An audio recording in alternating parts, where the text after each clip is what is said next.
With multiple injury updates and more, this is Pro Wrestling Central. My name is John, and you're watching the Wrestling Report.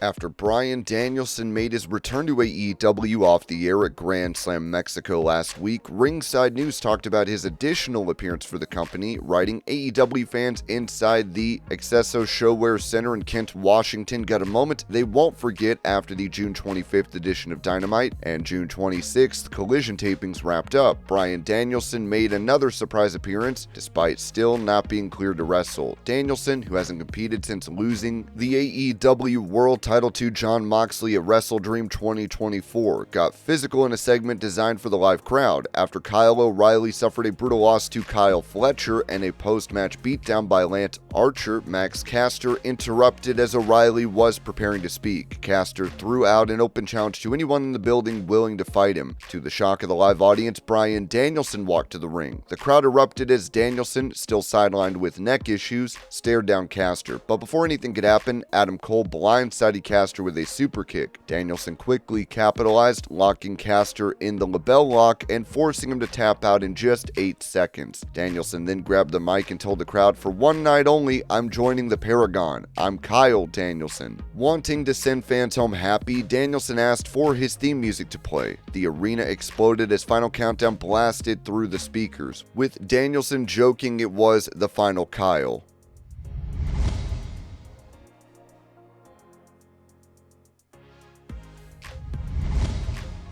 Going over his upcoming world title match against Gunther at Saturday night's main event, Goldberg said this on CarCast. "I don't give a damn how I feel walking out of there. I'll be perfectly honest with you. This is all or nothing. At 58 and with the injuries that I've had, there's no question that I've compromised a little bit, but like I said the other night, I don't care if I walk in there with a football helmet and 2 knee braces and my arm in a sling. It doesn't mean anything other than the fact that I'm a little hobbled and I won't be 100%. I'm bringing it. That's the only way I know how to go. When the clock ticks and it's time to get in the ring, it doesn't matter if I'm ready or not, because I better be ready."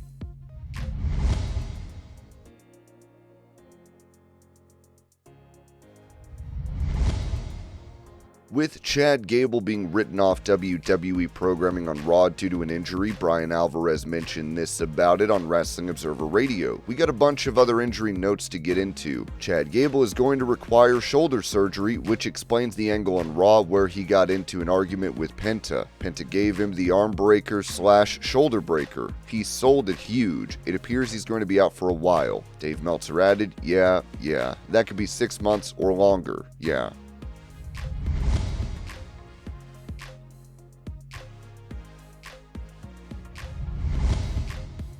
Previously, Cody Rhodes mentioned turning heel in WWE, saying this to Kay Adams at Fanatics Fest. The being a good guy aspect of it, I don't get tired of it because I get to have all of these moments. I do think we are probably at the tail end of it though, because there's only so much someone can like you. I'd like to do it until the end of my career, but at some point it's like, alright, all we do is cheer for him. Eventually, fans want to see someone else. I get that, and that's when you have to change as a character. Asked how fans will know when he's turned heel, Rhodes replied, "You'll know because X and Instagram will hate it. Today, heels are like, oh, that's a cool heel. We love John Cena." No. If you're burying it, hating it, and saying you don't want it on TV, that's what a real bad guy is. I think you've got a good, solid year, maybe even 3 years, because I'm not changing until I'm changed. My hair is naturally dark. I don't know if I can go back, but if The Rock had it his way, I would have been changed already. So I think he sees something I don't see, and that's a very smart individual, so maybe I follow his lead. Now, Dave Meltzer has added to this, saying on Wrestling Observer Radio, Cody did an interview where he talked about how he feels he's at the end of his babyface run and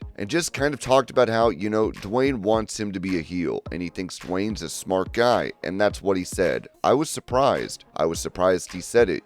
I really think that when a guy comes in and he's a big difference maker in building the audience, I wouldn't say Cody was at the level of, like a Steve Austin. I mean, at all. I wouldn't say that. but still, business is really, really good. My feeling is that when someone brings in a lot of new fans and things like that as a babyface and then you turn them, it's kind of a risk in a lot of ways. I mean, everyone looks at the Hogan thing and, then they copy it. But as we've seen with the Cena thing, it's like doesn't necessarily work all the time. Bryan Alvarez then said, Hogan, people forget that it was how many years? 12 years? He was getting booed. People had already started turning on him prior to that. Meltzer replied, right. And it hasn't been 12 years. You know what I mean? And with Cody, it's like, I don't know. Is he going to go with Heyman or something? You know what I mean? Seth Rollins is just doing that. So it's kind of like, you know what I mean? The company is in a position right now where if you turn him, it's going to kill your business. Like with Austin, it hurt the business a lot, but I wouldn't do it. You know what I mean? I think it's a really bad idea. Obviously, Dwayne has never given up on wanting him to turn and then be together, but I was surprised, especially from Cody. I was surprised he said it. I always think if it's not broken, don't fix it, especially when it's a top babyface who is a draw.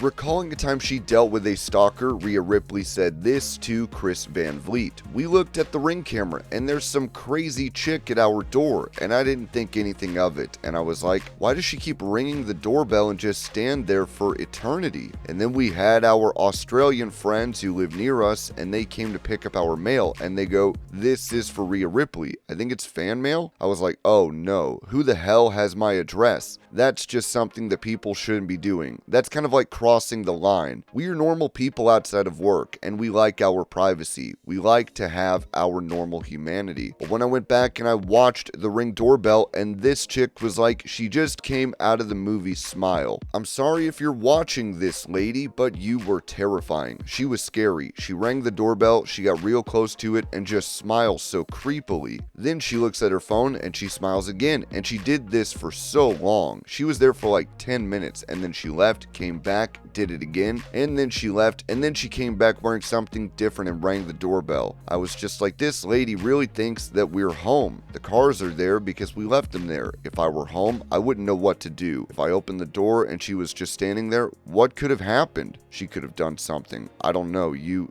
could have attacked me, and I don't know how she got her car in the gate. We have a gated community. No one lets you in. Terrifying.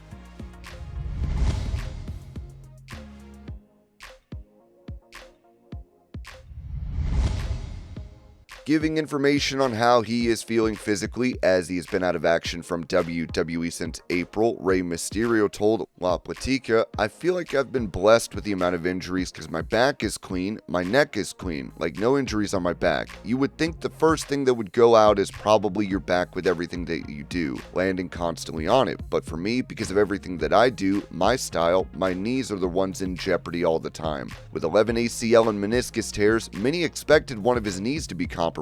Yet Rey recalled the last injury before WrestleMania 41. I just heard a pop, and that's it. I tore my groin. It's always the small stuff, never the crazy moves. So I was explaining to someone yesterday that I tore my groin. He goes, how did it happen? Was it when they pulled you? I said, no. The guy that I was wrestling stood in front of me. He bailed out the ring underneath the bottom rope, and I went to chase him, and when I pushed off with my left leg, I just heard a rip noise. Like, that's it? I tore my groin like that, and yeah, usually it happens on the simplest Mysterio then said this about his recovery.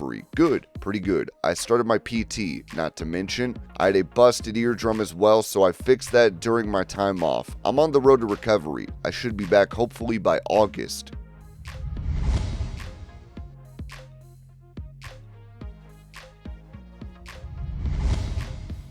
In that same interview, Rey Mysterio spoke about how long he sees himself continuing to wrestle, saying, oh, it's definitely really close. It's really close. But at the same time, I'm so motivated. A lot of people ask me, what keeps you going? I think once my son started wrestling, that kind of pushed me to continue. I was really getting very close to calling it quits, but that just it gave me that second wind. I know I'm still going to enjoy it when I retire, but I'm going to have to tap out at some point. I still love what I do, and I always have. I love hearing stories when I connect with fans, how they grew up watching me, or I gave them a mask at some point, or just connected with them. I love hearing stories like that and that connection with the fans. I think that also keeps me on the road.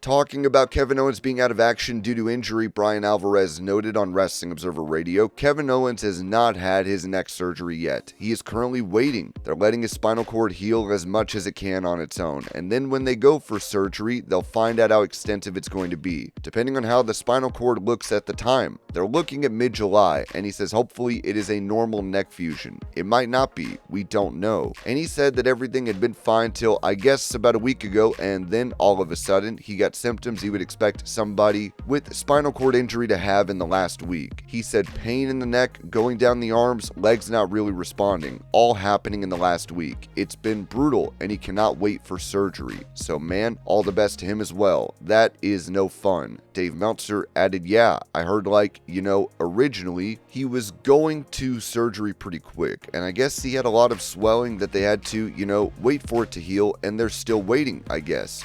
Obviously, the longer before the surgery, the longer before the return. There is a surgery best case scenario where it wouldn't be a year, but in most cases with neck surgery, with wrestlers, it's, 15 months, in that range, 13, 14, 15 months. So it's going to be a long time, and it's not like 100% that he'll be able to return, but hopefully he will be able to return.